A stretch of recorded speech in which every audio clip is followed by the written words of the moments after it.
So today I want to give you an updated review on the Samsung Galaxy A35 5G. This is one of the more popular phones out there right now because we don't have an A55 in the United States at least. So a lot of people are interested to see how good this phone is, especially with all of the recent sales that we're seeing. So is it worth buying for you?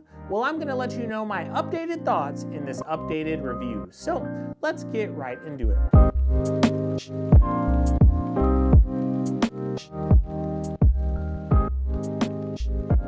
So a lot of people are looking for value, and this is something most YouTubers just miss because all they care about is being a tech enthusiast because they love tech, they spend $1,000 on every new phone, so whenever they do that, they neglect phones like the Galaxy A35.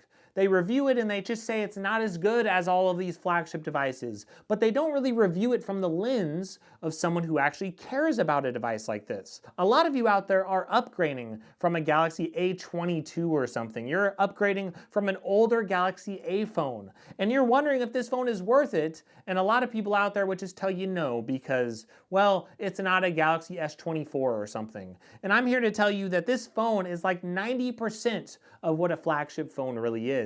The cameras here are like 90% of what you'll find on the Galaxy S24.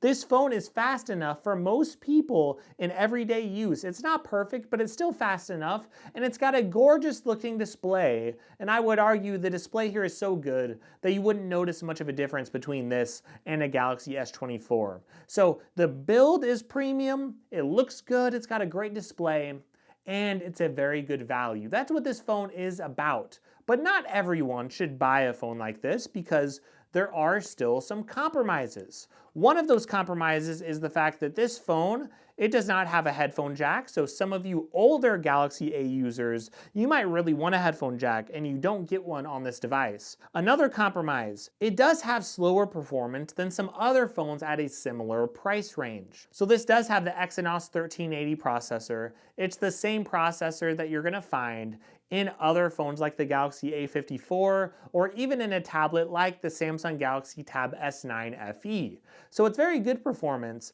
but it's still not quite as good as you're going to find in something like a Snapdragon 6 Gen 1 or a Snapdragon 7 processor. You're not going to find that type of performance here. It's going to be a little bit below some other mid-range phones, but it's still very good and consistent, and it's pretty good overall. But this doesn't have Samsung DeX either, so if you're someone who likes to connect your phone to a monitor, you're not going to be able to do that on this phone. So there are some things that people will sigh about if you care about Samsung DeX, if you care about having absolute flagship performance, or if you need even a step below flagship, if you want last year's flagship processor. This is not going to be quite as good as that. But still, I'm impressed with it. It starts off with the design, for example. I can't tell a big difference between this and something like the newer Galaxy S24 Ultra. If you look at it, you do have this very nice material. Sure, there is a little bit of plastic overall in the build, but this just feels like such a nice, good glass back. I don't notice much of any difference here. Now, sure, you get a little bit of plastic around the frame, but it just feels very nice and premium anyway.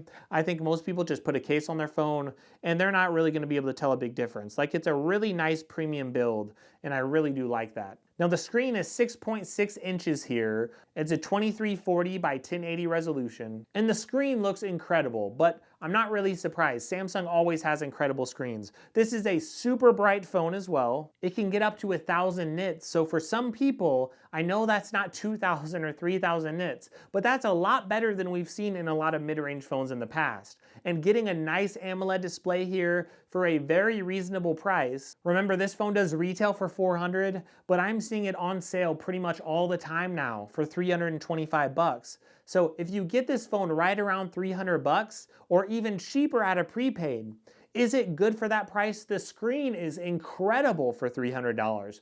Absolutely great. And that's why some of those compromises I mentioned earlier, they're not really that big of a deal whenever we factor in the actual price of this thing and the value that people can get out of their smartphones. Instead of spending $100 on a big carrier, and I guess you could do that and you might get this phone for free with a big carrier, but if you look at a lot of prepaids, they're offering this phone for free. You could use the towers from the big carrier and just get a ridiculously good deal. So this phone, yes, $400 is the retail, sure, but you could find this phone regularly unlocked, ready to use at any carrier right around $300, and even less if you look at the open box market at Best Buy.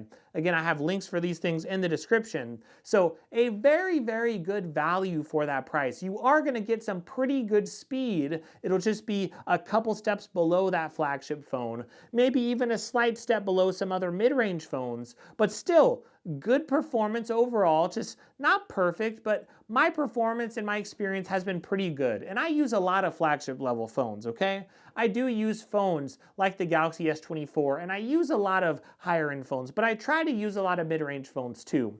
And what I'm finding is I'm not lacking extremely. If you're a really picky person who notices that extra second of lag here or there, then you probably won't want to get this. But if you are someone who just wants to be able to do your stuff day to day, you could see even from the B-roll I'm going to be showing, this phone does have fairly good performance most of the time, and I wasn't having many hiccups at all. So if you're looking for the compromises, again, it's going to be in that performance, just a step down from some other phones, like the Moto G Stylus, for example. The G Stylus 2024, it does feel just a little bit faster, and this phone has a headphone jack. So those things are really nice, but I don't think the Moto G Stylus is quite as consistent as the A35 5G, because this does have some things that the G Stylus doesn't. For example, you're going to get Samsung updates, and Samsung is much better at updating their phones, so that is going to be very, very significant for those of you who want to continue to get Samsung updates, not to mention the fact that this is in the Samsung ecosystem. It'll work really well with other Samsung devices, and I do believe the camera is just a little bit better. If you take a look at these shots, this does have 4K video as well, and you're going to have a good experience on the camera. Once again, compared to those flagships, you're not going to get a really great zoom lens. That's not what you're getting with this phone. But with the cameras you're going to get, you are going to still have a good experience overall. This does have a wide, an ultra wide, and a macro camera. And as far as the normal wide camera that you have, it's going to be very similar, I would say, to a Galaxy S24 or an S23. You won't have quite as much power as far as the processor to really work out that processing the same way. But the lens is going to be very, very similar as far as quality, at least the sensor here. So I would say you're going to get very, very good shots, but it's not going to be quite as good as those very high-end phones or as a flagship phone. But compared to something like a Google Pixel phone, I still think this would hold its own and do a pretty good job compared to something like the Pixel 7a. I think it's going to be pretty neck and neck, and I had a very good experience. Even the 4K video is pretty usable, and it does look fairly good, especially for the price. So is this phone worth it? Well, you don't get Samsung DeX. I do understand that. And I will say very quickly, the Samsung Galaxy S23 FE, you could find that phone for very good deals on the used market. So you might find an S23 FE for $250 or $300 in mint condition. So sure, if you get a really good deal on a used phone and you're a person who doesn't mind used phones, you could get a great deal on the S23 FE, and that's a really good bargain. But most of the time, even with the S24 FE out and the S23 FE out, you're going to notice that this phone is going to be a lot cheaper, especially on the new market. So no matter what new phones are out, even with some sales you'll find on the S23 FE, you're going to find some really good deals on this phone. Like I said, you'll find this brand new right around $300. So for that price, is it worth it? I would say yes. It is one of the best all-around phones you're going to find for $300. And you might find a phone like the Moto G Stylus that comes with a stylus, that has a headphone jack, and it might even be a hair faster as far as the processing power.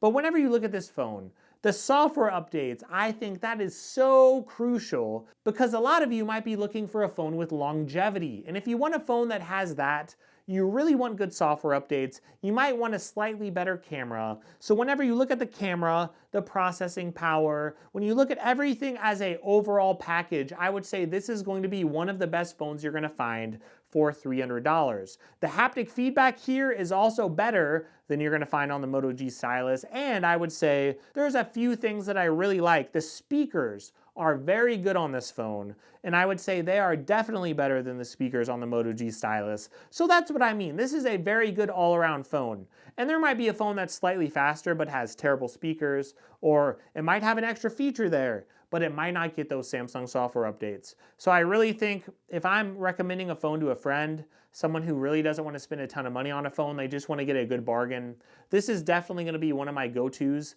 If someone's looking to spend around 300 bucks, they're looking for a brand new phone, this is going to be one heck of a deal. And even now, after a few months, I would recommend it. Will it slow down over time? Well, every phone does. Just factory reset your phone, and this phone is still going to last you for a long time. Plus, you'll get good Samsung software updates. So it is a jump up from the Galaxy A34, and it's similar, again, to the A54. But I would say it's a very, very good phone compared to all the other phones out there. I know the A15 might be a little slow for some people, even the A25.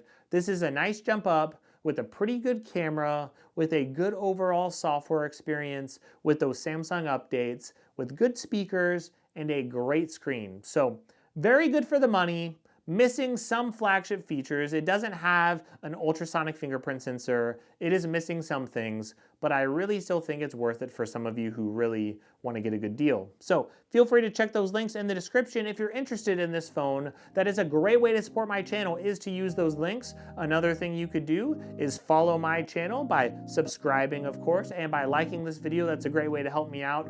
And check out some other content. If you get a little bit of time, I cover a lot of great content with Android. So check it all out. Have a great day, and I really, really hope you enjoy your week.